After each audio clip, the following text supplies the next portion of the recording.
Quick question. Name a feared warrior from history. You thought of a Spartan, a Viking, or a samurai. Why? Because that's what everyone is taught. But those aren't the most terrifying men to ever walk a battlefield. Today, we're looking at 5 warriors history class skipped. The ones so nightmarish that even the armies who beat them refuse to talk about it. Stay until number 1. He fought over 100 battles and never lost once. I'd bet anything you don't even know his name. Welcome to Historia. Let's fix that. Let's start with something that sounds completely made up. The Byzantine Emperor, ruler of one of the most powerful empires on earth, decided his personal bodyguard should be Vikings. Not Byzantine soldiers, not Greek warriors, not Persian elites. Vikings. Specifically, Norse and Anglo-Saxon warriors recruited directly from Scandinavia and England, given the title Varangian Guard, and put in charge of keeping the emperor alive. Now here is why this makes complete sense when you understand it. Byzantine politics was a bloodbath. Literally, emperors were regularly poisoned, strangled, blinded, or stabbed by their own court. The problem with using local soldiers as your bodyguard is that local soldiers have local loyalties, to family, to factions, to whoever paid them last Tuesday. Vikings had none of that. They were foreigners. They had no political connections in Constantinople. They had no family allegiances to Byzantine noble houses. They had exactly one loyalty to whoever was currently paying them, and they were contractually obligated to make sure that person stayed alive. Also, they were Vikings. The Varangian Guard carried axes. Not swords, axes. The kind of weapon that communicates a specific message to anyone thinking about starting trouble near the emperor. Byzantine sources describe them as fighting with a kind of berserk intensity that terrified even hardened Byzantine military veterans. They charged into situations that professional soldiers calculated as suicidal. They served the Byzantine Empire for over 300 years. 300 years of being the most dangerous people in any room they entered. But the Varangian Guard fought for money and contract. The next warrior on our list fought for something that made them even harder to stop. They fought because dying in battle was the whole point. India, the medieval period. Enter the Rajputs.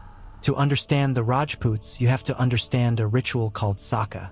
When a Rajput fortress was about to fall and hope was gone, they didn't surrender. They didn't negotiate. Instead, the women would perform a mass sacrifice to avoid capture. Then, every warrior would don bright saffron robes, say their final prayers, and throw open the gates. They weren't charging to win. They were charging to die, and to take as many of the enemy with them as humanly possible. Imagine you're an invading soldier. You've won the siege. The fortress is yours. Suddenly, the gates swing wide, and thousands of men in orange robes come screaming directly at you. They aren't fighting for survival. They are literally excited to die. The Mughal Empire, one of the greatest powers in history, described facing a Saka charge as the single most terrifying experience a soldier could endure. The Rajputs redefined what it meant to lose. They could lose a battle but still break the spirit of the victors so completely that the winners spent years recovering from the psychological trauma of the victory.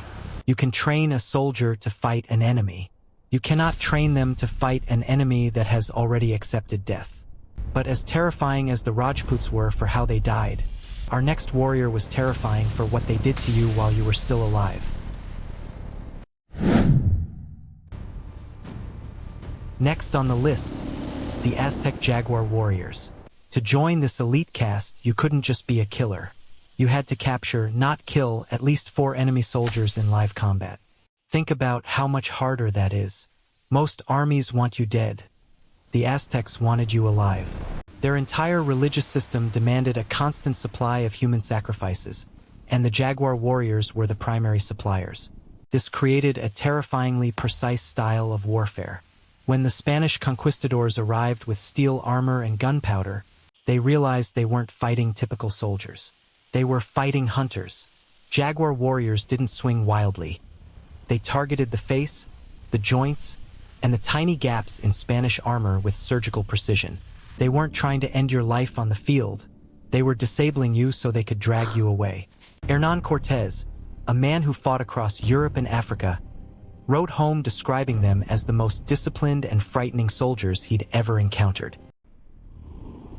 Imagine the psychological toll. You're facing an elite unit dressed in the skins of apex predators. The jaguar's open jaws framing the warrior's face, knowing their only goal is to take you back to a stone altar. It was a fear that stayed with a soldier for the rest of his life, however short that life turned out to be.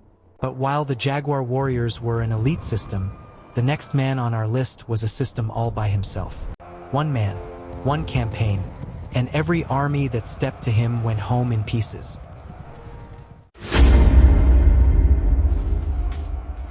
(216 BC), the Battle of Cannae. Hannibal destroyed 86,000 Romans with a force half that size, the greatest tactical encirclement in history. But he didn't do it alone. He did it with the Numidians. Hailing from modern-day Algeria and Tunisia, the Numidian Cavalry were considered the finest horsemen on earth. Not because they were the heaviest or best armored, but because of how they rode. They used no saddles, no bridles, nothing. They controlled their horses entirely with their legs and body weight. This meant their hands were always free for weapons, and they could change direction at a full gallop faster than any unit in the ancient world. They didn't ride the horse. They moved with it as a single organism. At Cannae, these light horsemen held the Roman flank perfectly, stalling a superior force until the trap could be sprung. They were the glue that held the encirclement together while 70,000 Romans were slaughtered in a single afternoon. For a century, the Punic Wars were essentially a tug-of-war over who got to hire them. Rome only started winning once they finally convinced the Numidians to switch sides. But the Numidians were specialists. They needed the right terrain and a genius like Hannibal to lead them. Number one needed none of that. He was undefeated on every terrain, in every condition, against every army that crossed his path. He did it over 100 times, and he never lost once.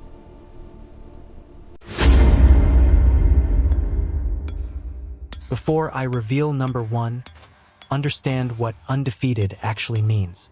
Alexander the Great, undefeated in roughly 20 battles. Napoleon won about 60% of his. Khalid ibn al-Walid, undefeated in over 100 battles. In the 7th century, Khalid faced the Byzantine Empire, the Persians, and massive tribal confederations simultaneously. His record is so tier 1 that for 1,400 years, historians haven't argued over if he did it. But how?